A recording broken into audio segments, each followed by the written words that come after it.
Хэрэв та анхаарлаа хаашаа чиглүүлэхээ өөрөө удирдах чадахгүй бол амьдралаа хаашаа чиглүүлэхээ хизээж удирдах чадахгүй. Дуу чимээ уймын самууны хойноос хөөцөлдөхөө боль.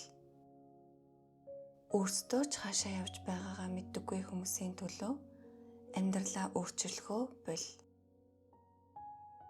Та хэн болохоор заяагдсан тэр хүнээ болохын тулд дэлхийгээс зөвшөөрөл хүсэхээ боль. Магадгүй энэ бол таны ядаргаа зөвхөн шаргуу хөдөлмөрөөс үүдэлтэй биш гэдгийг эцэст нь ойлгох мөч байж болох юм. Таны ядаргаа анхааралтай нь олон зүйлд хуваагдсанаас үүдэлтэй. Оюун санаагаа хүртэх ёсгүй зүйлсэд зориулснаас үүдэлтэй. Өглөө бүр сэрээд ирч хүчээ өөрийгөө бусадтай харьцуулахад, бусдын зөвшөөрөл ирэхэд, санаа зовнилд, таны ирээдүйг бүтээж өгөхгүй хүмүүст зориулахад л энэ бүхэн эхэлдэг.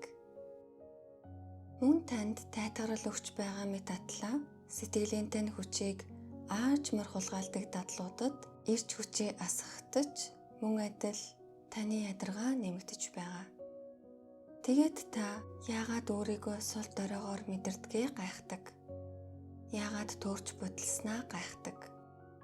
Яагаад юуч тогтвортой үлддэггүйг гайхдаг? Гэхдээ сайтар ажил. Оюун санаа мянган зүгт сарнсан үед амьдрал өөрөө эмх зэгцэндээ орох боломжгүй. Ихэнх хүмүүс чадваргүйдээ биш, харин дотроо хуваагдаж сарнсандаа бүтлгүйтдэг. Бие нэг газар байхад оюун санаа нь өөр газар байдаг. Анхаарал нь 10 өөр зүйлд хуваагдаж, зүрх сэтгэл нь цаг тутам өөрчлөгддөг, бусдын үзэл бодолд хүлэгдсэн байдаг. Бид амар амгалан хүсдэг гэж хэлдэгч эмх замбраагүй байдлыг өөрсдөө тэжээдэг. Өсөж хөгжихийг хүсдэг гэж хэлдэгч тав тухтай байдлаа хамгаалсаар байдаг.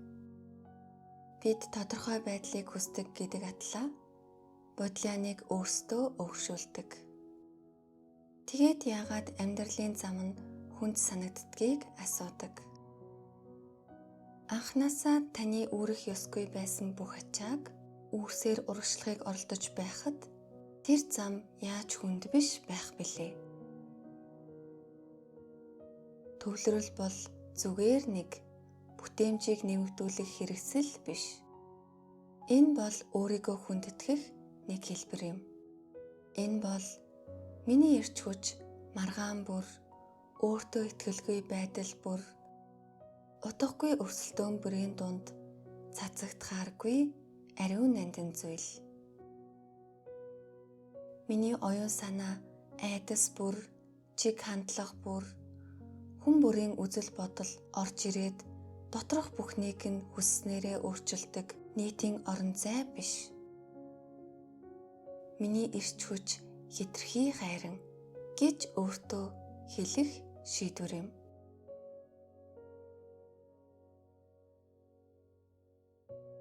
Хэрэв та амьдралаа өөрчлөхийг хүсэж байвал оюун санаагаа сүммэд хамгаал.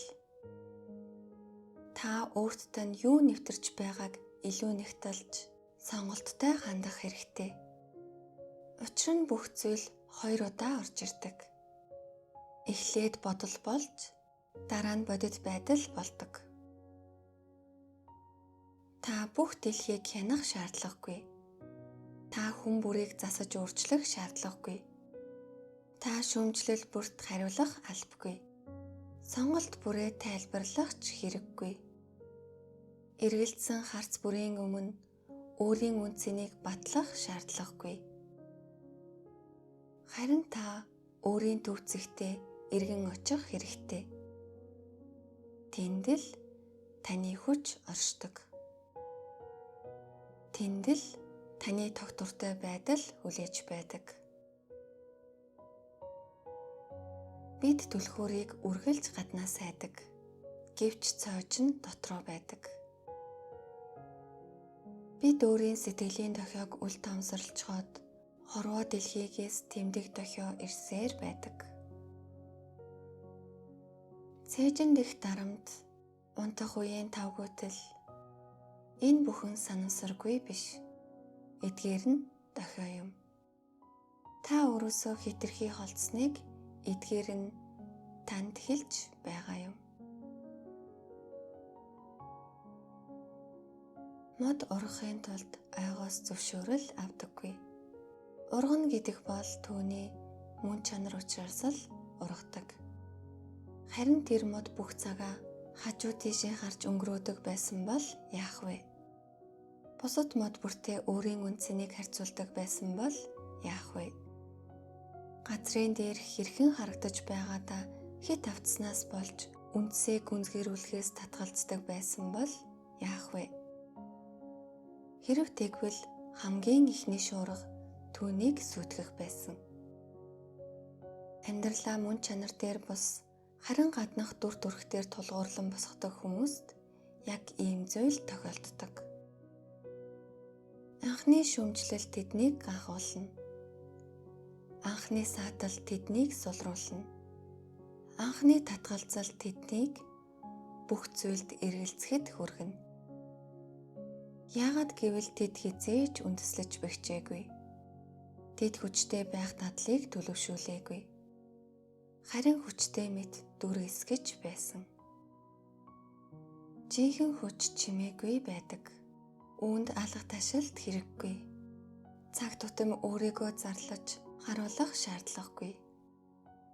Жинхэнэ хүч хиндэж үл үзэгдэх мөчүүдэд бий болдог. Шалтак тоочхын оронд сахилга батыг сонгодог өглөө бүрт. Таагүй мэдрэмжээсээ зүгтхын оронд түүнтэйгээ нүр тулан сууж чаддаг орой бүрт. Хинч харахгүй байсан ч гэсэн үнэнд шударгаар үлдэхийг сонгодог тэр мөчүүдэд жинхэнэ хүч бүтдэг. Хүн яг тэндэл төлөвшөж бэхждэг. Олны анхаарлын төвд биш чимээгүйд. Амьдрал хэлбэр байх үед биш, таны доторх бүх зүйл бууж өгөхийг хүсэж байхдаж та үргэлжлүүлэх тэр үед.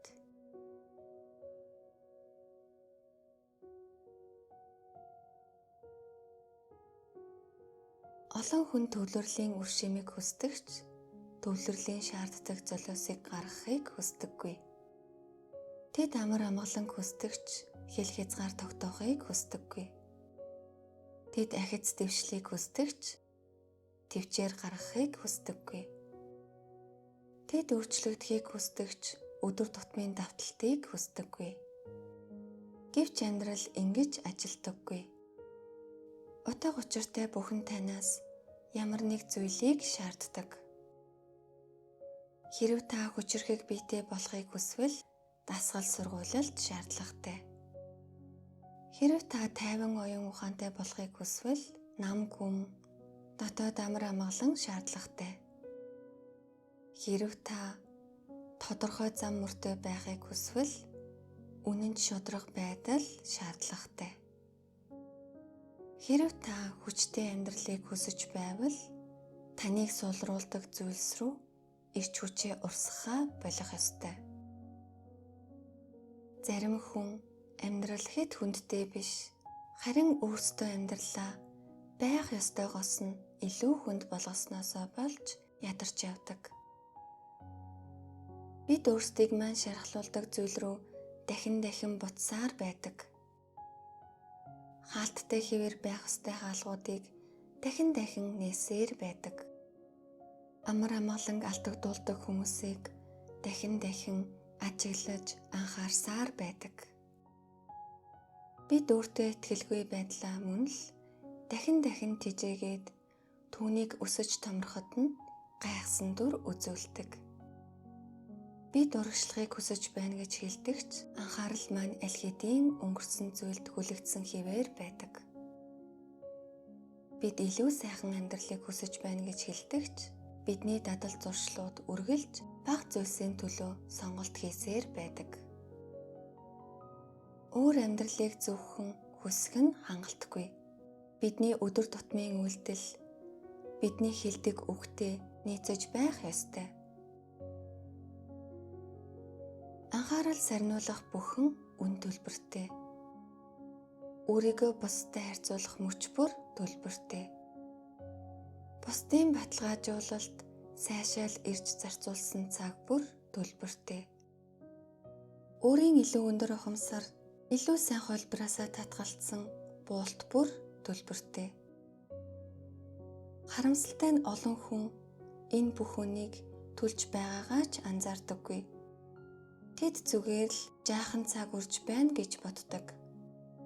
Гэвч цаг хугацаа хизээж өчүүхэн зүйл байдаггүй. Нэг өдөр бол бүхэл амьдралын жижигрүүлсэн дүр зураг юм. Та цаг бүрээ хэрхэн өнгөрөөдөг нь хувь заяагаа хэрхэн бүтээж байгааг тань илэрхийлдэг. Хэрэв таны өдрүүд түр зуурын хүсэл, арга зай хандлага, шудраг бус байдал, өөрөөсөө урвсан сонголтуудаар удирдуулдаг бол ирээдүйд тань харамслаар удирдуулна. Харин таны өдрүүд зориг, утга учир, үнэн байдлаар удирдуулдаг бол ирээдүйд тань амжилт, амар амгалангаар удирдуулна. Төвлөрөл санамсаргүйгээр бий болдоггүй. Та сэтгэл санааныхаа түр зургийн хэлбэлцэлд бус, харин өөрийн үнэт зүйлд захирагдж сурах үедээ төвлөрч эхэлдэг. Ихэнх хүн яг энд алддаг. Тэд нэг мэдрэмжээс нөгөө мэдрэмж рүү хөдлөгдөн амьдардаг. Урам зоригтой байвал хөдөлдөг. Эргэлзээ төрвөл зогсдог. Шүүмжлэл мэдрэгдвэл нурдаг. Уруу татагдвал бууж өгдөг. Гэвч таны мэдрэмж бол чиглэл биш, цаг агаар юм. Мэдрэмж өөрчлөгдөнө, өнгөрнө, өсөж буурна. Хэрэв та амьдралаа зөвхөн мэдрэмж дээрээ тулгуурлан босговол амьдрал тань үргэлж тогтворгүй байх болно. Танд мэдрэмжээс илүү гүн зүйл хэрэгтэй. Танд зарчим хэрэгтэй. Танд сахилга бат хэрэгтэй. Танд тав тух үгүй болсон үедч хിവэр үлдэх шалтгаан хэрэгтэй. Таны дотор үнийг аль хэдийн ойлгодог нэг хувилбар бий. Өөрийгөө дахин хуурахаас залгасан нэг хувилбар. Сул дорой байдалтайгаа хилэлцээ хийхээ болсон нэг хувилбар. Өглөө бүр тодорхой ухаан, зэгцтэй бодолтой сэрхийг хүсдэг нэг хувилбар бий. Гэвч та айдаст үргэлж үг хэлэх эрх өгсөөр байвал тэр хувилбар таны амьдралыг удирдах чадахгүй. Айдас чанга дуутай байдаг ч бараг ихэнхдээ ухаалаг байдаггүй. Айдас танд бэлэн болтлоо хүлээ гэж хэлнэ. Айдас танд хүн бүрийг сэтгэл хангалуун байлга гэж хэлнэ. Хүмүүс таныг буруугаар ойлгож магадгүй учраас өөрчлөгдөх хэрэггүй гэж хэлнэ. Жижигхэн байх нь аюулгүй мэт санагддаг учраас өөрийгөө хязгаарлаж жижигхэн хэвээр бай гэж хэлнэ. Гэвч жижигхэн амьдрал бол аюулгүй амьдрал биш. Энэ бол боломж аажмаар мөхөх үйл явц юм. Та өөрийгөө хамгийн амьд мэдэрч байсан мөчүүдээ эргээд сана. Тэр нь хүн бүрийн таалалд нийцэх гэж хичээж байх үе байсан уу? Бусдын амьдралыг дэлгэцээр гүйлгэн харж байх үе байсан уу? Алхам бүрээ хэтэрхий их бодож эргэлзэж байх үе байсан уу? Үгүй.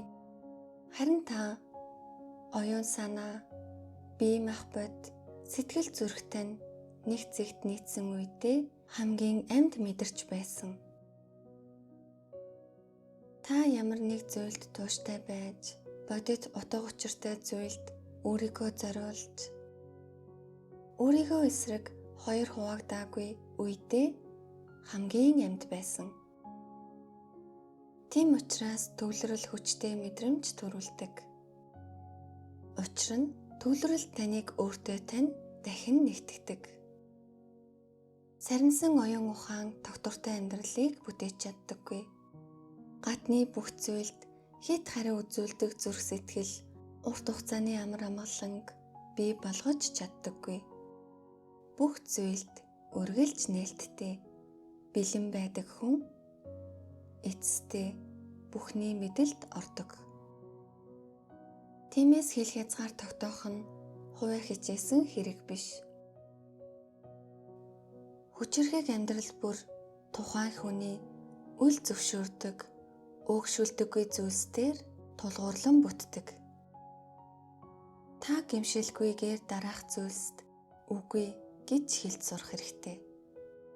Таны эрч хүчийг шавхдаг яриа хөөрөөнд, төгсгөлгүй харьцуулалтанд, таны мэдрэмжийг мэдээ алдуулж, ухамсарыг тань бүдгэрүүлдэг дадал зуршлуудад, таныг амьдралын зорилгоос тань холдуулдаг үүрэг хариуцлагад, зөвхөн таны эрч хүч анхаарлын хэрэг гарсан үед л таныг сандаг хүмүүст, логик мэт харагдавч үнэндээ шалтак төдий байдаг дотоод бодлуудаа хүртэл үгүй гэж хэлж сурах хэрэгтэй.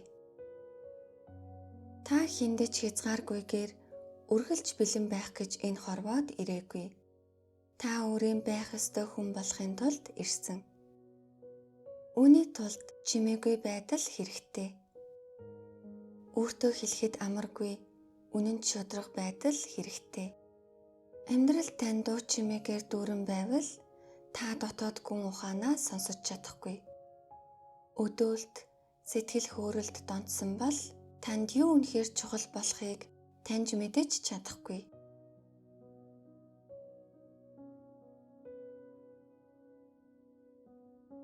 Олон хүн ганцаараа үлдэхээс айдаг. Учир нь дуу чимээ алах болоход тэд өөртөөгөө нүр тулдаг бөгөөд харж буй зүйл нь тэдэнд үргэлж таалагддаггүй. Тэд зайлсхийсээр ирсэн сахилга батаа олж хардаг. Дарж нуусан өвдөлтөө хардаг. Хойшлуусаар ирсэн үнэнтэйгээ нүр тулдаг. Гэвч энэ бол шийтгэл биш. Энэ бол нэгэн хаалга гарц юм. Таны нүр тулгаас татгалздаг зүйл таныг үргэлжлүүлэн удирдсаар байх болно. Харин та зориг гарган нүр тулж чадсан зүйл тань аажмаар тань дээрх хүчээ алдаж эхэлнэ. Толиноос бүү зогт нүр царайгтан тусгадаг толины өмнө биш, харин таны дадал зуршил өдөр тутмын сонголтыг тань тусгадаг толины өмнө зогс. Өөрөөсөө асуу. Миний амьдралын эрч хүч хаагуур алдагдаж байна вэ? Би ямар мөчөд өөрийгөө орхитуулж өөрөөсөө урвдаг вэ? Би суралцахаас татгалцснаас болж ямар хэв маягууд дахин давтагдсаар байна вэ? Би хөгжлийг бус тав тухыг хаана сонгож байна вэ? Би тодорхой мэдэж байгаа зүйлээ мэдхгүй мэд хаана дүрсгэж байна вэ? Эдгээр асуулт тухгүй санагдана. Учир нь үнэн хурц байдаг. Гэхдээ үнэн бас цэвэр ариун байдаг. Бодлон тодорхойгүй байдал хүнийг туйлдуулдаг. Үнэн өвтгөж болгоч таныг чөлөөлдөг. Та өөртөө зөв байдлаар анхаарч эхлэхэд онцгой өөрчлөлт гардаг. Энэ нь хувиа хичээн өөртөө хит автах тухай биш. Харин сахилга баттайгаар өөрийнхөө өмнө хариуцлага хүлээх тухай юм. Ингэснээр таны стандарт дэвшилдэг. Таны яриа өөрчлөгддөг. Таны бие авч явах байдал өөрчлөгддөг. Таны шийдвэр илүү цэгцтэй, тодорхой болдог. Та бүх зүйлд хариу үйлдэл үзүүлэх шаардлагагүй болдог. Маргаан бүрт заавал ялах хэрэггүйгээ ойлгодог. Хүнийг таньж үнэлж чаддаггүй хүмүүсийн нүдэнд заавал харагдах шаардлагагүй болдог. Та эрч хүчээ хэмнэж эхэлдэг. зоригтойгоор ухамсартайгаар хөдөлж эхэлдэг. Тэгээ даажмаар бараг анзаарагдамгүйгээр амьдрал танд өөрөөр хандж эхэлдэг. Энэ нь бүх зүйл гинэт шударга болсонтой холбоотой биш. Харин таны дотоод байдал шаардлагагүй зөрчил бий болгохоо болсонтой холбоотой.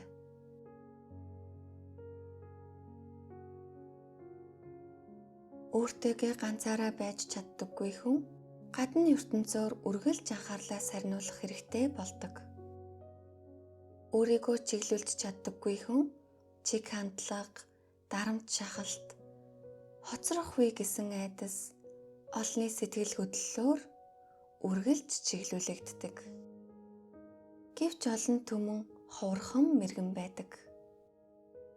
Олон түмэн сэтгэл хөдлөлөөс уур хилэн рүү, хэд дурлахаас уйтгар руу, магтаалаас буруутгал руу амархан шилждэг.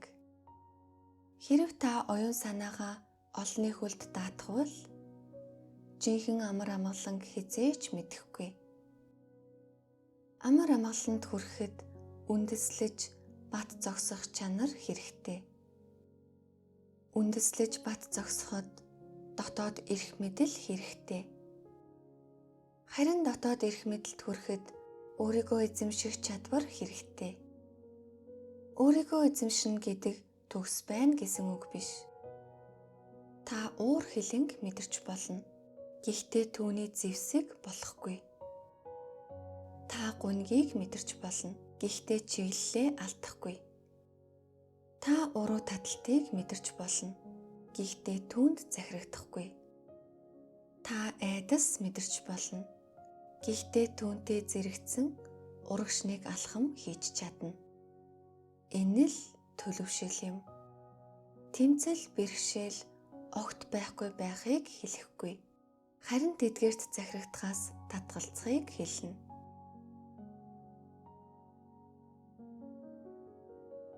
Та гүн мэдэрдэг учраас сул дорой биш. Харин мэдрэмж бүрээрээ сонголтоо жолоодуулах үедээ л сул дорой болдог. Мэдрэмтгий чанар сахилга баттай байвал мэргэн ухаан болж чадна. Өвдөлт ойлгогдсон үедээ хүч чадал болж чадна. Эго саад болохгүй бол бүтлгүйтэл нь сургамж болж чадна. Гэвч ихэнх хүн зан чанараа хөгжүүлэхээсээ илүү эгогоо хамгаалахыг сонгодог. Олон хүн зөв хүн болж төлөвшөхөөсөө илүү зөв харагдахыг хүсдэг. Тэд өөрсдийг нь сүйтгэж буй хэв маягуудаа хүртэл хамгаалдаг. Тэд ажлаа хойшлуулдгаа тайлбарлаж зөвтгөнө. Эмх замбраагүй байдлаа хүртэл онцгой романтик зүйл мэтээр харуулна. Сахилга батгүй байдлаа миний зан чанар гэж нэрлэж хэвийн зүйл болгоно. Дадал зуршил бол таны сурч тогтсон хэвшил, нөхцөлдүүлэлт юм. Харин нөхцөлдүүлэлтийг өөрчилж болдог. Таны хүсэж буй амьдралд одоогийн дадлуудтай нь авч явж чадахгүй нэгэн шинэ хувилбар хэрэгтэй болно. Үүнийг сайн тунгаан бод. Таны хүсэж буй амар амгаланд илүү хатуу, илүү тодорхой хэл хязгаар хэрэгтэй. Таны хүсэж буй өөртөө итгэх итгэлд дахин зориг гаргах шаардлагатай болно. Таны хүсэж буй бие махбодод тууштай байдал хэрэгтэй. Таны хүсэж буй зориг, утга учирт золиос гаргах чадвар хэрэгтэй. Таны хүсэж буй хүндлэлд үнэн шударга зан чанар хэрэгтэй. Таны хүсэж буй тогтвортой байдалд тэвчээр хэрэгтэй. Таны зан чанар барьж даахад бэлэн биш зүйлийг амьдралаас шаардаж болохгүй. Энэ бол шийтгэл биш. Энэ бол тэнцвэр юм. Тиймээс таныг саатуулж буй өнөөхөл анхаарал сарниулагч зүйлсээ хамгаалсаар атлаа. Яагаад ийм удаж байна вэ гэж асуухаа боль. Өөрөө баг зүйл хийсээр байж илүү ихийг хүсэж байна гэж хэлэхээ бол. Боломж чадамжийнхаа тухай тэр нь танд өртөө мэд бүүээр. Чадамж бол зүгээр л боломж. Харин дадлгал түүнд хэлбэр, бодит дүр төрх өгдөг. Дэлхий дээр авьяастай атлаа сахилга батгүй амьдардаг хүн олон. Авьяас богинохон хугацаанд л бусдад сэтгэгдэл төрүүлдэг. Харин сахилга бат бүхэл бүтэн амьдралыг өөрчилдөг. Зарим өдөр таны хийж буй ажил хиндэж харагдахгүй мэт санагдана. Зарим өдөр таны гаргаж буй хичээл зүтгэл үнэхээр үнцэнтэй юу гэж эргэлзэнэ. Зарим өдөр хуучин амьдрал тань сэтгэл татам дуу хоолойгоор таныг дахин дуудах болно. Зарим өдөр тав тухан хөгжлөөс илүү сэтгэл татам харагдана. Тэр өдрүүдэд нэг зүйлийг сана. Түлрэлтэй хийсэн үйлдэл бүр таны болж төлөвшөж буй хүнийхээ төлөө өгч буй нэг санал юм. Тисэж эсэргүүцсэн саад бүр хүч чадлын нэг хэлбэр юм. Шаардлагагүй хамаарал уягтлаас ангижрах бүрд эрх чөлөөний нэг гарцыг нээдэг. Сахилга баттай эхэлсэн өглөө бүр ирээдүйд сайн зүйлийн үрийг суулгаж байдаг. Та түүнийг өнөөдөр харж чадахгүй байж болно. Жим сурахаас өмнө үндсэн газар доор нуугдаж байдаг. Өсөлт хөгжлийн нүдэнд үл үзэгдэх шатуудыг хизээж бүү дутуу үнэл. Хэн ч анзаардаггүй хөдөлмөр хамгийн чухал хөдөлмөр байх нь олонтаа. Хөрсний доорх үр төвчээргүй хүний нүдэнд юу ч биш мэт харагдана. Гэвч түүний дотор амьдрал эмхлэгдэн зохион байгуулагдаж байдаг. Түүний дотор чиглэл бүрлдэж байдаг. Түүний дотор хүч хуримтлагдаж байдаг. Үүнтэй адил та чимээгүй сууж байхдаа, дадлагтаа эргэн очихдоо, өөрийгөө хянахыг сонгохдоо, алга ташилд эрхийн оронд суралцаж байхдаа, хинч анзаарахгүй үед бэлтгэлээ хийж байхдаа та ганхашгүй нэгэн болж төлөвшөж байдаг.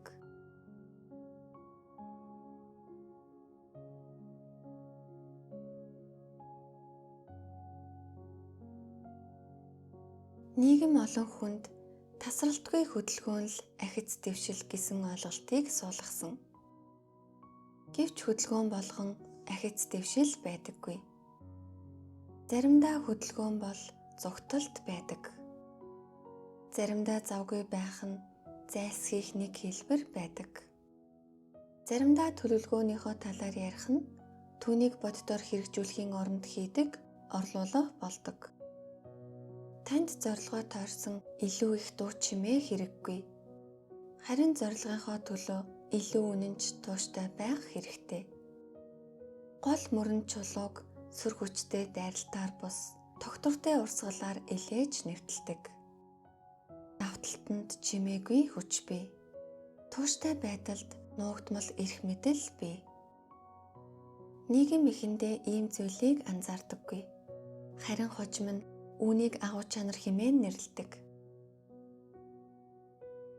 Мөн энэ зүйлийг сайтар ойлго.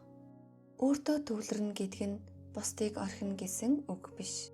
Харин өөрийн хариуцлагаас зүгтхаас татгалзаж байна гэсэн үг юм. Өөрийн гэсэн дотоод төвгүй хүн эцэстээ хүн бүрт ачаа болдог. Өөрийн оюун санааг удирдах чаддаггүй хүн бодлооныг бусдад тараадаг.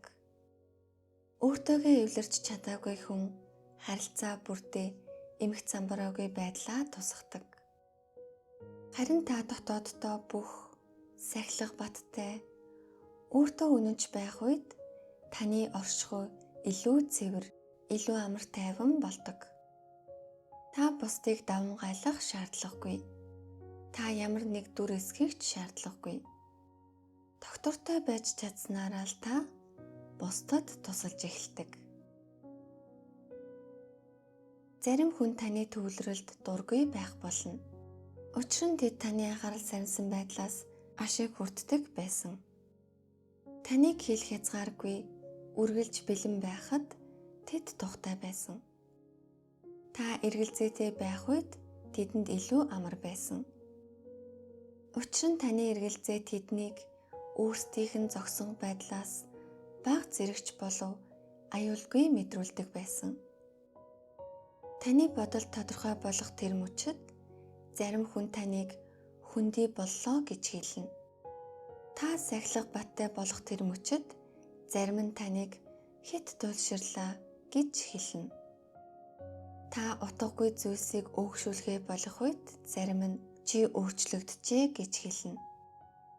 Тийм, та өөрчлөгдсөн. Гол нь энэ юм.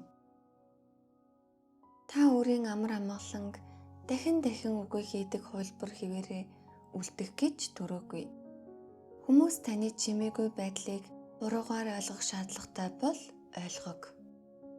Таны хэл хязгаарын талаар тэд өөрсдийнхөөрөө таамаг түүх зохиох хэрэгтэй бол зохиог. Хүн бүрд тайлбар өгөх шаардлага байхгүй. Төлөвшсөн хүн тодорхой байдал нь бусдад таалагдахаас илүү чухал гэдгийг ойлгодог. Таны бодлоноос ашиг хүртдэг хүмүүст та өөрийн зам мөрөө хамгаалах нь заримдаа бүдүүлэг мэт санагдаж болно. Гэхдээ энэ бол таны үүрэх ачаа биш. Нар мандахдаа уучлал гуйдаггүй. Уул бат зогссондоо уучлал гуйдаггүй. Тэгвэл та яагаад эмх замбраагүй байдлаас илүү дотоод нийцэл зэгцтэй байдлыг сонгосныхоо төлөө уучлал гуйх ёстой гэж.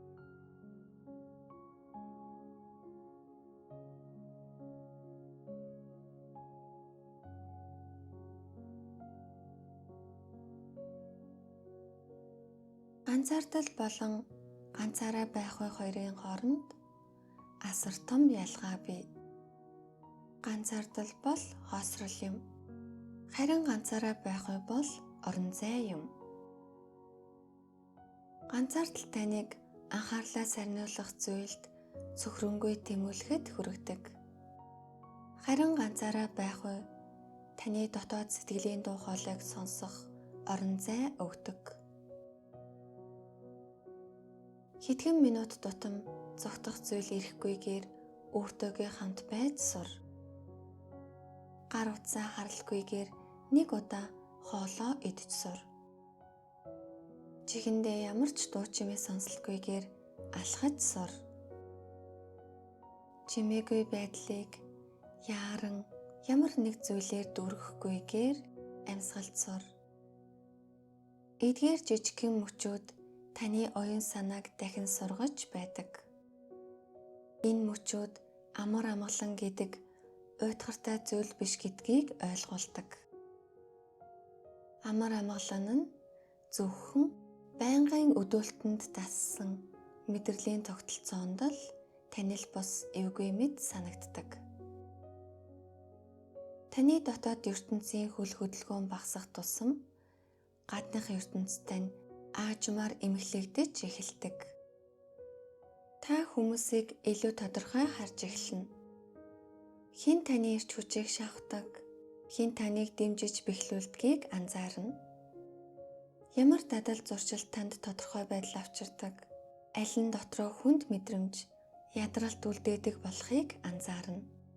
Таны зовлонгийн хэр их нь хэл хязгаар муу тогтоосноос, сахилга батгүй анхаарлаас, хянаж чадахгүй үр дүнд хит уягдсанаас өөрөө бий болгосон зүйл байсныг анзаарч эхэлнэ.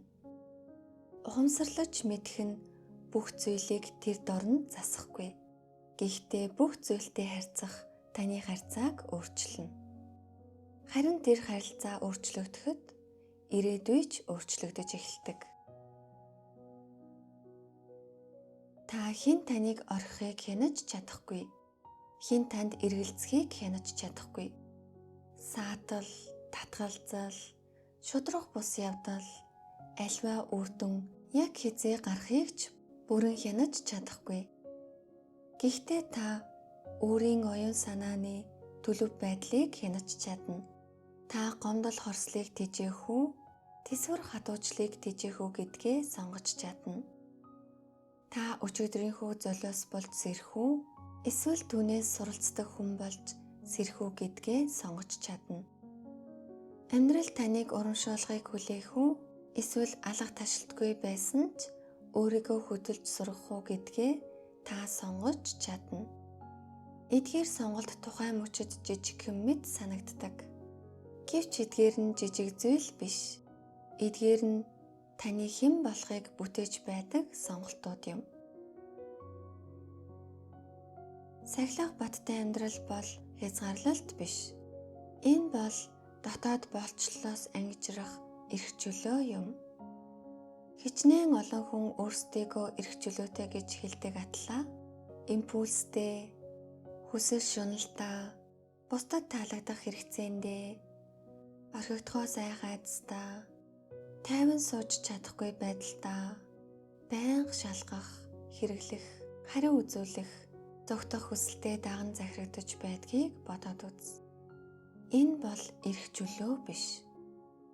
Эрх чөлөө гэдэг нь тухайн мөчид өөр зүйл сэтгэл татан байсан ч таны жинхэнэ сайн сайханд үйлчлэх зүйлийг сонгож чаддаг байхыг хэлнэ. Эрх чөлөө гэдэг нь хичнээн танил санагдаж байсан ч таныг сулруулдаг зүйлээс холдож чаддаг байхыг хэлнэ. Амьдралын хамгийн хүнд тэмцлүүдийн зарим нь нүдэнд үл үзэгддэг.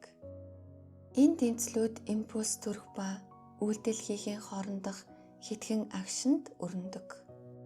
Сэтгэл хөдлөл ба хариу үйлдэлийн хоорондох зайд хинч таныг бүүж өгсөнд буруудахгүй байсан ч гэсэн тууштай үлдгийг сонгодог тэр чимээгүй шийдвэрт өрнөдөг. Эдгээр мөчийг хизээж бүү дутуу үнэл.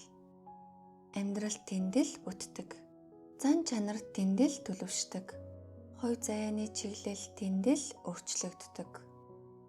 Таны ирээдүйд болж төлөвшөх хүн том, сүртэй үйл явдлуудаас илүүтэйгээр хэн ч анзаардаггүй нөхцөлд дахин гаргадаг шийдвэрүүдээр бүтдэг. Өглөө босох шийдвэр, үннийг хэлэх шийдвэр, ажилдаа тууштай байх шийдвэр, таныг шархлуулсан зүйл рүү дахин эргэж очиж ажиглахаа болох шийдвэр, уучлахч дахин нээлттэй хаалга үлдээхгүй байх шийдвэр, шалтак хүртэл ухаалаг сонсогдож байсан ч дасгал бэлтгэлээ хийх шийдвэр, залхууралд авталгүйгээр амрах шийдвэр, ганцаардал таны стандартыг бууруулахын төлөө наймаалцах үедч стандартаа хадгалах шийдвэр. Өөрчлөлт боддоор ингэж л явагддаг. Нэг удаагийн сэтгэл хөдлөлийн хүчтэй сэтэл гинтийн ухамсараар биш, харин өөрийгөө хүндэлсэн олон жижиг чимээгүй үйлдэлүүдээр бий болдог. Тийм бүх зүйл удаан мэт санагдах үе ирнэ. Та зөв зүйлсийг хийж байгаа ч үр дүн нь хараахан гараагүй байх үе ирнэ. Олон хүн яг энэ үед итгэлээ алддаг. Тэд чимээгүй байдлыг бүтэлгүйтэл гэж андуурдаг. Гэвч бүх чимээгүй байдал хоосрол биш. Зарим чимээгүй байдал бол бэлтгэл юм. Сум урагш харуухаас өмнө хойш татагддаг. Бие махбод илүү хүчтэй болохоос өмнө нүхэн сэргийх шаардлагатай. Үүр цайгаас өмнө шөнө илүү гүн болдог. Цаг хугацааны зөв хэмнэлч мөн сахилах батын нэг хэсэг юм. Бүх хариулт хурдан ирдэггүй. Бүх шагналт таны хүссэн хуваарийн дагуу ирдэггүй. Тэвчээр гэдэг идэвхгүй хүлээлт биш.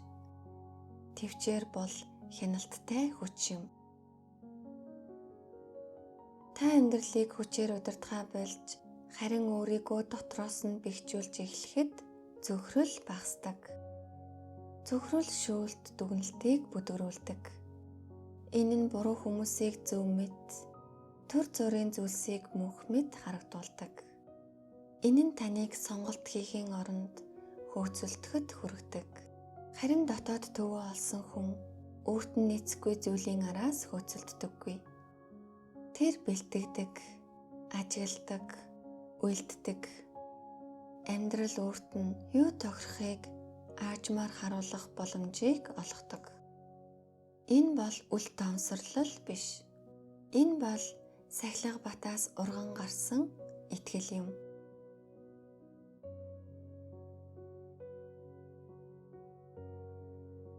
Өөрөөсөө эдгээрийг асуу. Хинч таныг магтаагүй үед та ямар хүн болдог вэ? Ямар ч шагнал, хүлээн зөвшөөрөл, баталгаа, хараахан байхгүй үед та хэн бэ? Хариулт нь таны жинхэнэ суурь юм.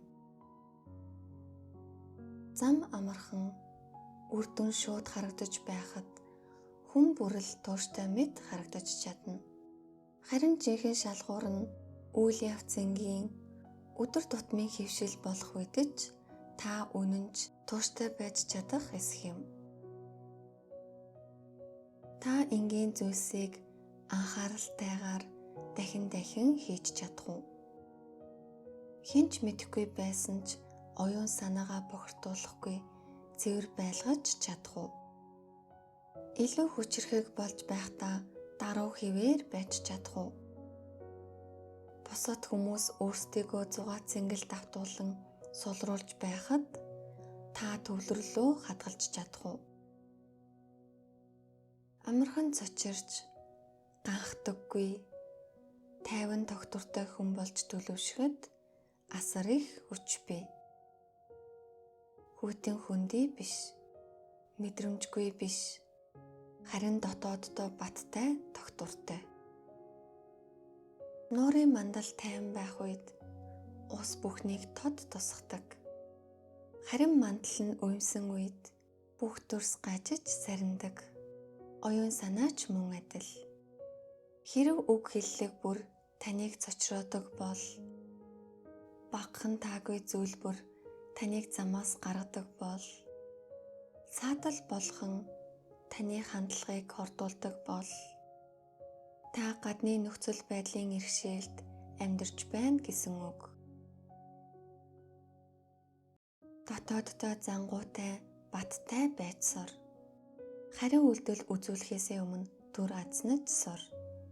Ярихаасаа өмнө амьсгалд сур. Төрсөн мэдрэмжиндээ шууд захирагдахаасаа өмнө өөрийнхөө дотоод байдлыг ажиглаж сур. Тайван байдал бол сул дорой байдал биш. Тайван байдал бол өөрийгөө эзэмших чадвар юм. Зарим хүн өөрчлөлт заавал сүртэй, огцон байх ёстой гэж боддог. Тэд сэтгэл санааны хямрал, төгс төлөвлөгөө, амьдралыг нь бүхэлдэн өөрчлөх гэгээрэл эрхийг хүлээсээр байдаг. Гэвч өөрчлөлт ихэнхдээ нэг энгийн шудраг шийдвэрээс эхэлдэг. Хангалттай. Шалтгаан тооцох нь хангалттай. Анхаарлаа олон тийш сарниулах нь хангалттай. Өөрийгөө орхигдуулах нь хангалттай. Таныг юу шархлуулж, юу сулруулж байгааг мэдэхгүй мэд дүрсгэх нь хангалттай. Таныг хайрлан дэмждэггүй дадал зуршлуудад амьдралаа даатгах нь хангалттай. Өдөр бүр хүндэтгэн биелүүлдэг ганц цэвэр тодорхой шийдвэр бүхэл бүтэн амьдралын чиглэлийг өөрчилж чадна. Магадгүй та нурж буй зүйлд хэтэрхий их ач холбогдол өгч байсан байж болох юм. Магадгүй та хаагдсан хаалгуудыг хэд удаан ширтсээр өөрийн гэсэн гэр орон, өөрийн гэсэн амьдралаа бүтээхээ мартсан байж болох юм. Магадгүй та анхнаасаа үлдэх учиргүй байсан зүйлийг алдсандаа гашуудаж явсан байж болох юм. Магадгүй амьдрал тань тогтворгүй санагдаж буй шалтгаан нь явахыг хүсэж буй зүйлийг барих гэж хичээсээр харин таны дотор бүрэлдэж төлөвшөхийг хүсэж буй зүйлийг үл таамсарлаж ирсэнтэй холбоотой байж болох юм. Таны хадгалж үлдэж чадахгүй зүйлс бий. Гэхдээ хинч танаас булааж авч чадахгүй чанаруудыг та өөртөө төлөвшүүлж чадна. Сахилга бат, тодорхой байдал, үнэнд шударга чанар, тухайн мөчтөө бүрэн байх чадвар, зориг. Эдгээр нь таны жинхэнэ баялаг болно. Өөрийнхөө амьдралд, өөрийнхөө бие махбодод, өөрийнхөө бодол санаанд давтагддаг хэв маягтаа мөн өөрийн дуудлага, зорилгод гүн гүнзгий анхааралтай, нээлттэй байх хүчийг хизээж бүү дутуу үнэл. Та ингэж эхлэхэд санамсаргүй урсгалаар амьдрахаа болно. Боломж мэт харагдах анхаарал сарниулагч зүйлсэд амархан татагдахаа болно. Та яаралтай мэт харагдаж буй зүйл болон үнэхээр чухал зүйлийн ялгааг мэдэрч эхэлнэ. Ямар нэг зүйл таны дотоод үнэт зүйл зам мөртөө нийцэхгүй байгаагч аажмаар таньж эхэлнэ. Ингэснээр та дийлдэшгүй хүчтэй нэгэн болох болно.